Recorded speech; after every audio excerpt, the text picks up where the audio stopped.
If you're new here, don't forget to subscribe to our channel and hit the like button. Your support helps us bring writing you more powerful, thought-provoking stories just like this one. Before I share these rules with you, there's something you need to understand about me. I didn't learn these ideas from a book. I didn't come across them in a documentary or hear about them from someone else's experience. I lived them. I grew up Amish.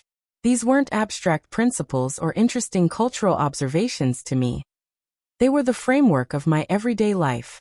I slept in an Amish bedroom. I woke up in one. I made that bed every morning the way I had been taught. I grew up watching how my parents treated that space, not just as a room, but as something far more meaningful. I learned, without anyone needing to say it directly, what that room was for. And just as importantly, what it was not for. And now, standing on the outside of that world, I want to share those rules with you. Not to mock them, not to romanticize them, but to show you something deeper. Something that sits quietly between two completely different ways of understanding marriage, intimacy, and even something as simple as a bedroom. Because here's the truth. Some of these rules might make you laugh. Some might make you uncomfortable. And a few of them might stay with you longer than you expect. Not because they are extreme, but because they force you to see your own life differently. The most surprising thing about the Amish bedroom isn't just how different it is from the modern one. It's what it reveals about what we've gained in today's world, and what we may have quietly, almost unknowingly, left behind. Let's start with something simple. Or at least, something that sounds simple. No phones in the bedroom. Now I know what you're thinking. You've heard this before. Every sleep expert, every relationship coach, every article online repeats the same advice. Keep your phone out of the bedroom. But knowing something, and actually living it, are two completely different things. In the Amish world, there is no phone in the bedroom. Not because of discipline, but because there is no phone at all. No glowing screen. No late-night scrolling. No checking messages just one more time. No drifting into separate digital worlds while lying side by side. When two people are in that room, they are fully there. Together. When the light goes out, there is nothing left but silence, and each other. And that kind of presence? Most modern couples haven't experienced it in years. Some never have. This one seems small. Almost insignificant. But it isn't. In a traditional Amish home, the bed is made every morning, properly. Not rushed. Not half done. Fully made, smooth, and in order before the day begins. No exceptions. At first glance, it feels like a simple habit. But over time, you realize it's something more. It's a statement. It says, this space matters. This is not just where we collapse at the end of the day. This is where we return. Where we rest. Where we reconnect. Taking 10 minutes each morning to care for that space isn't about cleanliness. It's about respect. Respect for the room. Respect for the relationship. Respect for the life being built inside those walls. In the modern world, many people don't even think about their bed unless it's time to sleep again. But in the Amish world, ignoring it would feel like neglecting something sacred.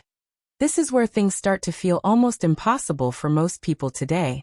The Amish go to bed when it gets dark, and wake up when the sun rises. Not metaphorically. Literally. There's no staying up late watching shows. No just one more episode. No sacrificing sleep to squeeze more out of the day. Night is for rest. And the bedroom is where that rule is honored. Modern life has built itself around ignoring this natural rhythm. Late night work. Endless entertainment. Artificial light that tricks our minds into staying awake longer than we should. We tell ourselves we're relaxing. But often, we're just delaying rest. The Amish don't fight the night. They accept it. And in doing so they protect something most of us are constantly losing. True, uninterrupted rest. His rule surprises people. In many Amish homes, especially in more traditional communities, the bedroom is not the place for long conversations. Important discussions happen at the table. In the kitchen. In the shared spaces where life unfolds. The bedroom has a different purpose. It's not for debates. Not for problem solving. Not for carrying the weight of the day into the night. And there's something quietly powerful about that. In modern life, we do everything in bed. We talk. We argue. We plan. We worry. We bring the entire world into a space that's supposed to offer relief from it. And studies have shown something interesting. Conversations held in bed are more likely to turn into arguments. Why? Because we're tired, vulnerable, less patient. The Amish didn't need research to figure this out. They simply designed their lives differently. Why in today's world, sleeping in separate rooms is sometimes seen as a practical solution. Different schedules, snoring, personal comfort. And in many cases it works. But in Amish culture, that option doesn't exist. A husband and wife share the same room, the same bed, every night. Not because it's convenient, but because it's meaningful. It's a physical expression of commitment.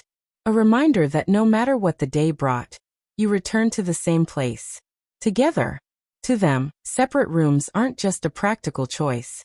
They're a slow drifting apart. Not dramatic. Not immediate. But gradual. A quiet loosening of something that was meant to stay tightly woven. Walk into an Amish bedroom, and you might be surprised by how little is there. A bed. A chest of drawers. Maybe a chair. That's it. No television. No workspace. No clutter. Everything in the room has a purpose. And anything that doesn't belong stays outside. Compare that to modern bedrooms, which often become a mix of everything. Office, entertainment center, storage space, even dining area at times. We've turned a place meant for rest into a place that never truly rests. The Amish approach is different. When you enter the room, you know exactly why you're there. To sleep. To rest. To be with your partner. That clarity creates peace. Children are deeply loved in Amish families. But there's a boundary that is carefully maintained.